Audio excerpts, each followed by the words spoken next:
last year, Council agreed that there should be signs on our beaches warning against possible pollution. But due to a Labor Party rescission motion, these haven't been erected.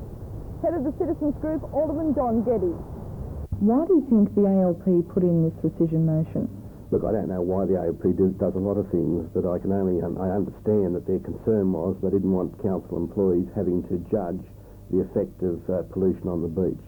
But what they've in fact done is defeated the whole purpose of trying to have the thing cleaned up and trying to warn people of the health hazards that could flow from it. The problem seems that deciding when it's safe to swim at beaches near the Burwood. The Newcastle Committee called a public meeting on Merewether Beach, asking council to monitor the situation and tell the public whether it's safe to swim. Monitoring is being done when the pollution reaches a high level, but it's always going to see anything too much bigger. If you'd like to go for a swim today, all of our city beaches are definitely quite safe. There's no risk about it. You can go for a swim anywhere, no trouble at all. Signs all summer, but Alderman John Manning, who originally rescinded the motion, hasn't it been done? Well, I think it's the way that by a member of the Citizens Group last. We could have resolved that in a matter of moments with a round table discussion to come to a consensus opinion which fulfilled the requirements of both the Labor Party and the Citizens Group and the Clean Oceans for Newcastle Group. Why hasn't that been done? Well, it's just that the agreement, Council finds great difficulty in reaching agreement. There was a motion put forward which asked for everything that the Clean Oceans for Newcastle Group had requested, including a request to the Newcastle University to ask them their willingness to conduct scientific research into the means of assessing pollution at any given time, and we also asked for information from the State Pollution Control Commission and the Health Commission. Did they have any? Had they done any research into means of assessing pollution at any given time? But this apparently wasn't acceptable to the Citizens Group. We couldn't come to an agreement, and so the rescission motion was put in late.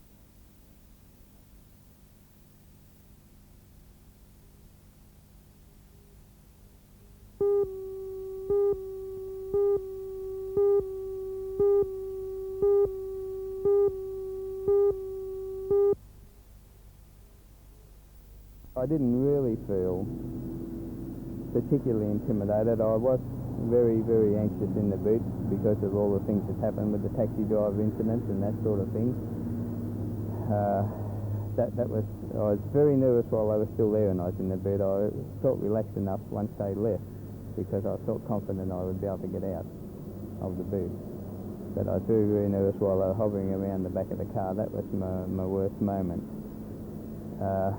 But I did feel that there's a different complexion on the game when they brought the couple in from the house, the manner that they used with them, and using very, very bad language. Now allegedly sexually assaulted a young girl. Yes, and that sort of indicates to me that I was in a little bit more trouble than what I appreciated. You know, I was taking it rather more lightly than perhaps I should have.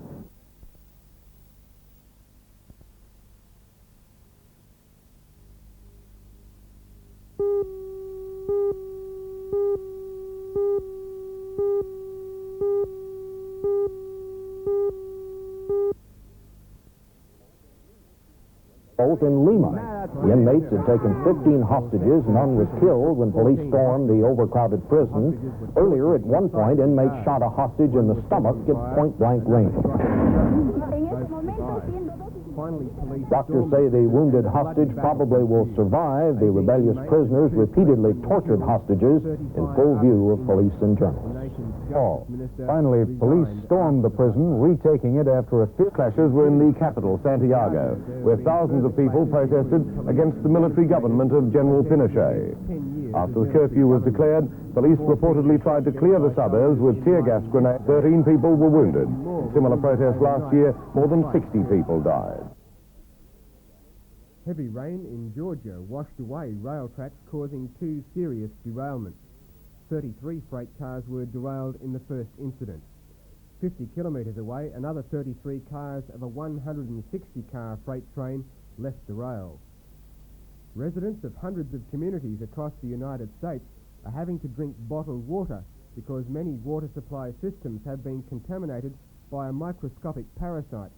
The Giardia parasite causes severe diarrhea. The parasite is spread to water storages through animal and human waste, and experts believe the problem could be the first of a series of such outbreaks.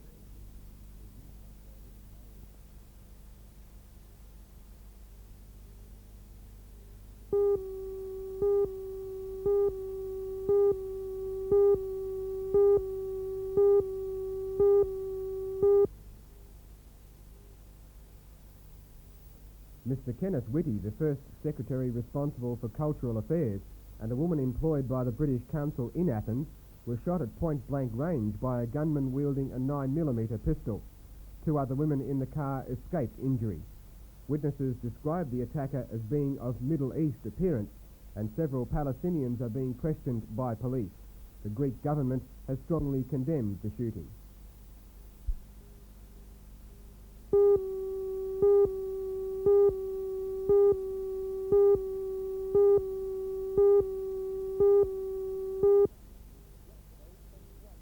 Yesterday, 21 miners were arrested in fighting here. The headquarters of the coal board, as pickets once again tried to close the building. Coal board employees were escorted inside to work, and the police brought their SNAP squad into action. These officers had specific people to arrest, ringleaders of the protest. 12 demonstrators were taken into custody. Drivers on some of England's main motorways faced long delays as pickets in cars driving at a snail's pace brought traffic to a standstill. Scores of police were called in to try and keep the rush hour traffic moving. As fast as the police arrested the offending unionists, however, other blockades appeared. It was a highly organised protest. In one instance, drivers frustrated by the delays became involved in an all-in brawl with miners on the M1 motorway. Police have appealed for the unions to stop the motorway protests before someone is killed.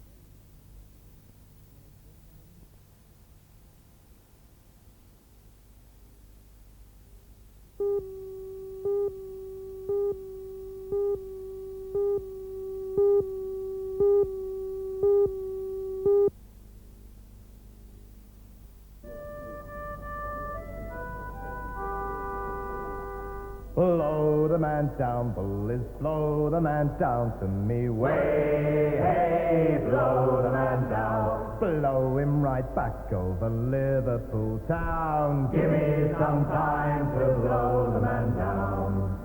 As I Gibson was Bottles has been part of Hacken Nelson's life for 60 years. He did it first as a 6-year-old boy in Norway under the guidance of his grandfather, a whaling ship skipper. Since then, he's built about 160. The ships becoming more and more complicated over the years. Why does he do it? Holding an old heavy. Half pressure and half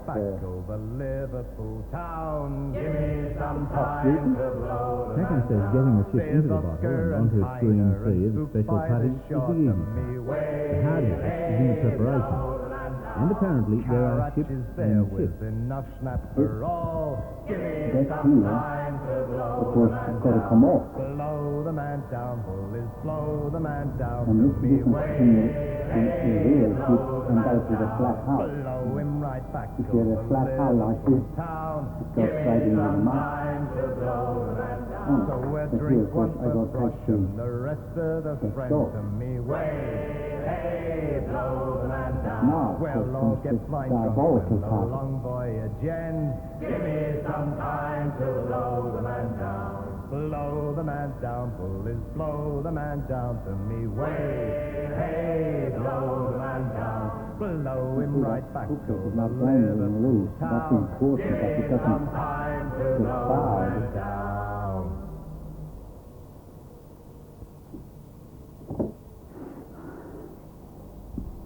Did you ever... Painstakingly, over an hour or so, the rigging is tensioned and the deck fittings glued into place.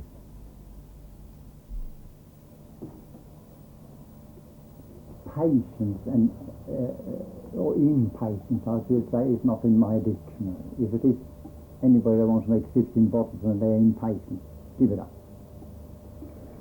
Take up something else. Hacken says most of his ships are not true to scale. He's always carved exaggerated bowsprits and poop decks and never really knew why until the late William Dobell gave him a reason. He drew my attention to the fact that that's what the ship looked like to me when I was a small boy. You know, when sculling underneath the bows, we've been looking out the bowsprit that seemed to disappear wide into heaven somewhere.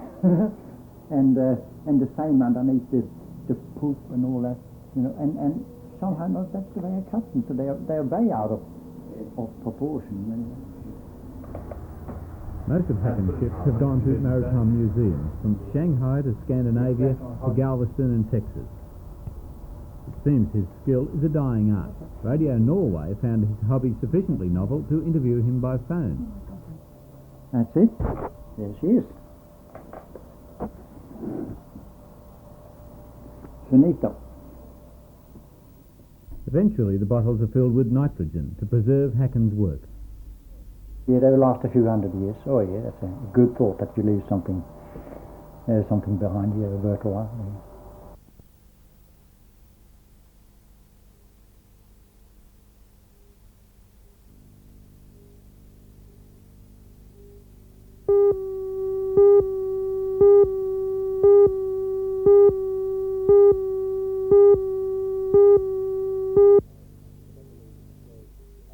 But I believe that the players are of value to Newcastle. I believe that they would do well. They would certainly strengthen the side, and I believe while there's a chance we should keep trying. You must be happy to have signed up goal champion Simon Brandt. Oh, very happy indeed. There's, you know, all the boys who have signed so far, they're a young squad, and we will have a young squad, but they've certainly made sacrifices. There was money offered from Sydney to several of the players who've signed with us, and for these boys to stay in Newcastle and play for Newcastle. For a fraction of what they've been offered down south, it speaks volumes for them. I couldn't praise them too highly. There are currently 3 Adamstown players in the squad. How capable are they as fill-ins? Well, obviously we wouldn't have considered them for the squad if we thought they were going to be a weakness. Did you have any real choice, though? I'm not sure how to reply to that one, in many ways. I can only say that we believe that they will acquit themselves on them. 2 of them have played for Northern New South Wales representative sides, and one of them has had previous experience in the NSL with Blacktown City 2 years ago, and he's still only a young player. We believe that they'll perform with honour in the side. It's not a matter of whether we have the choice. I believe they are good enough, and we'll prove that over the next few weeks. When will the squad for Sunday be named? We'll name it at 7:30 on Friday night.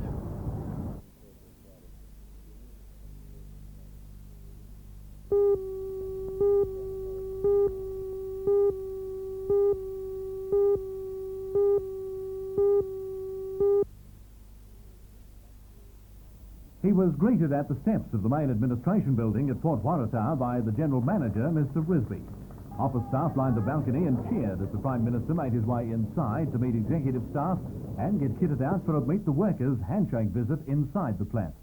AMFSU delegate in the fabricating shop, Bob Taylor, told the Prime Minister that BHP is a lot easier to get on with nowadays, meaning industrial disputes are at a minimum.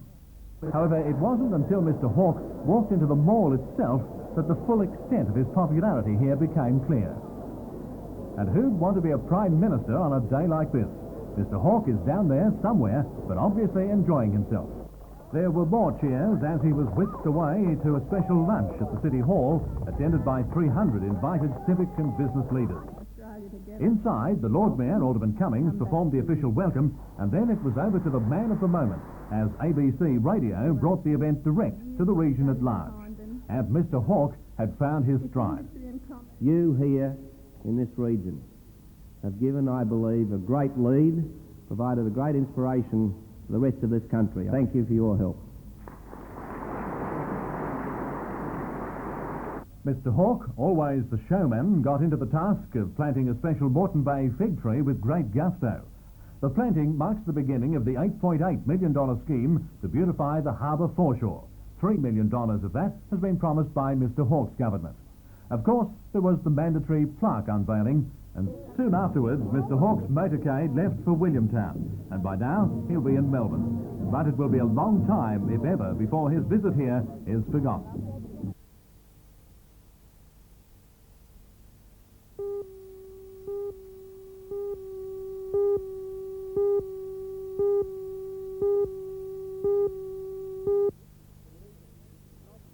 Good evening. This is not Ripley's Believe It or Not, although it could be. Already Newcastle City Council inspectors have called off the game listed for Harker Oval tomorrow. That's the West Lakes game, and what a clash it promised to be. And with the weather conditions improving, that seems like jumping the gun. The match now for television is Curry versus Maitland from the Curry Sports Ground, and that will be on live tomorrow afternoon in Sports Centre 3. Curry, of course, are a good side this year. They have class forwards in captain coach Mick Pittman, Sean Collingwood and Rick Patrick to name three, and the two Darrens in the backline, Boyce and Meredith, certainly make them look like a semi-final proposition for 1984. Maitland, on the other hand, are rebuilding this year after winning the competition in 1983 and losing all but a few players to greener pastures. The green, by the way, of a $2 note. Max Boland, though, is in charge, and maybe the pickers could surprise. In other matches, West versus Lakes now on Sunday, subject to that council again. That will be an outstanding match if it gets off the mark. North versus Cessnock at Passmore Oval. Macquarie are at home to Waratah Mayfield, while South Newcastle clash with Central Charlestown at Townsend Oval, Merriweather.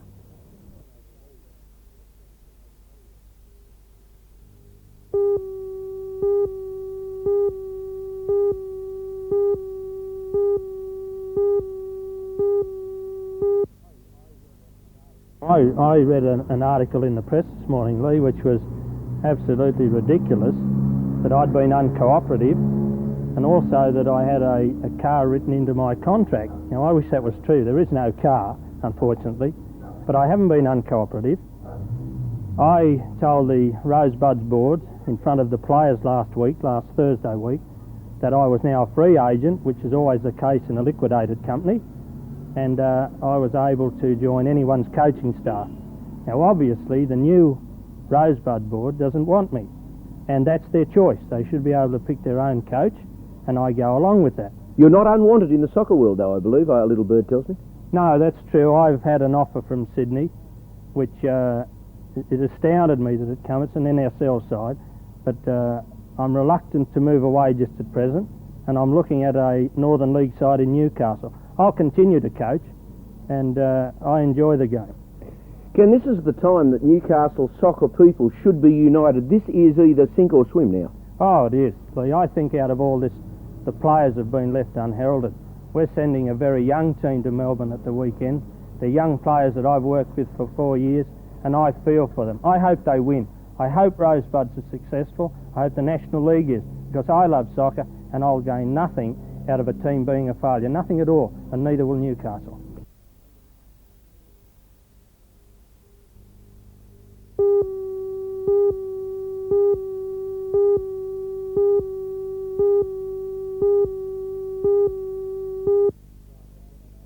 We've had 11 tough games. 9 of our last 11 have been against playoff contenders, and we've come out of it pretty well. So I think we were due for a flat game. And all credit goes to Brisbane too. They played really well, and they wanted a little bit more than us. What about tomorrow night's match? Well, Hobart doesn't have a very good record, but again, that could be dangerous because we could go into the game a little bit overconfident.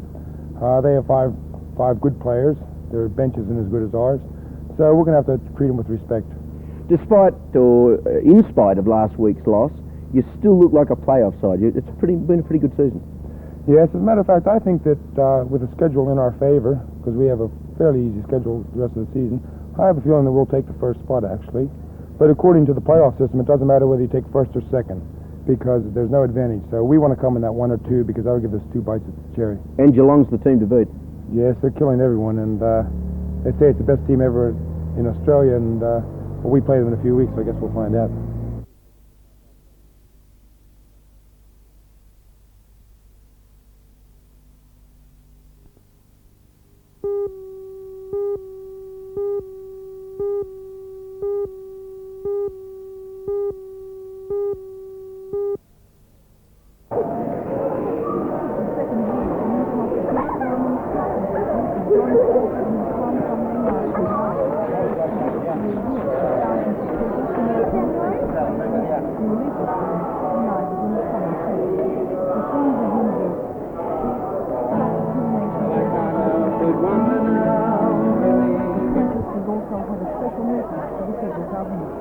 They say, as a producer and exporter of uranium, Australia is in the mainstream of those fueling the nuclear arms race. and with US military installations in Australia, our country is a prime target in the event of a nuclear war.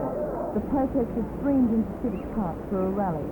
At its conclusion, a number of resolutions were passed, including a call to the government to cease export of uranium and to phase out uranium mining. To the children. In England, anti-nuclear demonstrators took part in activities throughout the country at the start of a week-long Easter peace campaign. These protesters were holding a vigil outside the US Embassy in London. In Frankfurt, West Germany, thousands of protesters clashed with riot police near a controversial new runway at the city's airport. Police used water cannon and tear gas to keep protesters away from a wall surrounding the runway. Some protesters threw rocks and firecrackers in response. Others fired slingshots loaded with steel pellets. The runway is a symbol of American military presence in West Germany and thus attracts the attention of anti-nuclear activists.